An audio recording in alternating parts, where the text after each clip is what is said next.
क्या आपने कभी रात के सन्नाटे में आसमान की ओर देखा है और सोचा है, मैं कौन हूं? मैं यहां क्यों हूं? और मेरे जीवन का मकसद क्या है?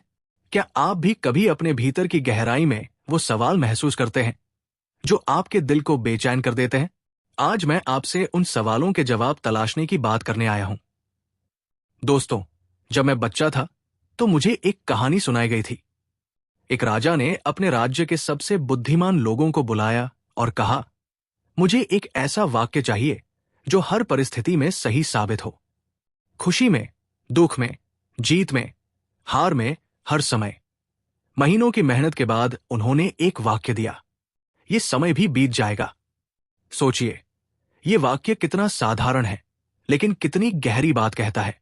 जीवन में सबसे बड़ा तोहफा है सपने देखने की ताकत। लेकिन हम में से कितने लोग अपने सपनों के पीछे भागने की हिम्मत रखते हैं? क्या आप जानते हैं कि सपनों और असलियत के बीच सिर्फ एक चीज खड़ी होती है? डर।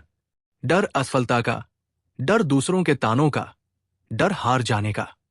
लेकिन याद रखिए, डर वो काल्पनिक जंजीरें हैं जिन्हें हमने खुद अपने पैरों में बांध रखा है। महान वैज्ञानिक थॉमस एडिसन ने हजारों बार बल्ब बनाने की कोशिश की और असफल रहे। उनसे किसी ने पूछा, आपने इतनी बार असफल होकर भी हार क्यों नहीं मानी?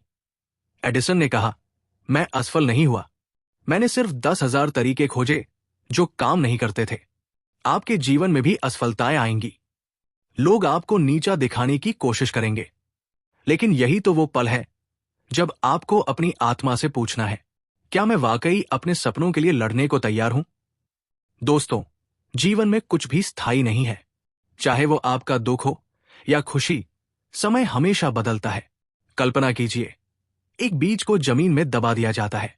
अंधकार, मिट्टी का भार और अकेलापन, यही उसका संसार बन जाता है। लेकिन वो बीज हार नहीं मानता। वो अपनी पूरी ताकत से मिट्टी को चीरकर बाहर निकलता है और एक मजबूत वृक्ष बनता है। आपका संघर्ष भी ऐसा ही है। ये अंधकार, ये मुश्किलें आपको तैयार कर रही है, आपको मजबूत बना रही है। इसलिए जब जिंदगी आपको गिराए तो सोचिए, ये वो समय है जब आप और बड़े बनेंगे। क्या आपने कभी तीरंदाजी देखी है? जब तीरंदाज अपने लक्ष्य पर निशाना लगाता है तो उसकी आंखें केवल एक ही चीज देखती है, लक्ष्य। उसे आसपास की आवाजें, हवा की गति, यहां तक कि अपनी असफलताएं भी दिखती नहीं। यही ध्यान केंद्रित करने की ताकत है। महान खिलाड़ी, कलाकार और वैज्ञानिक, इन सब में एक चीज समान है, लक्ष्य के प्रति समर्पण। आपके पास भी एक लक्ष्य है जिसे पाने के लिए आपको दिन रात मेहनत करनी होगी। अगर आप रोज 1% बेहतर बने तो एक साल में आप 37 गुना बेहतर हो जाएंगे।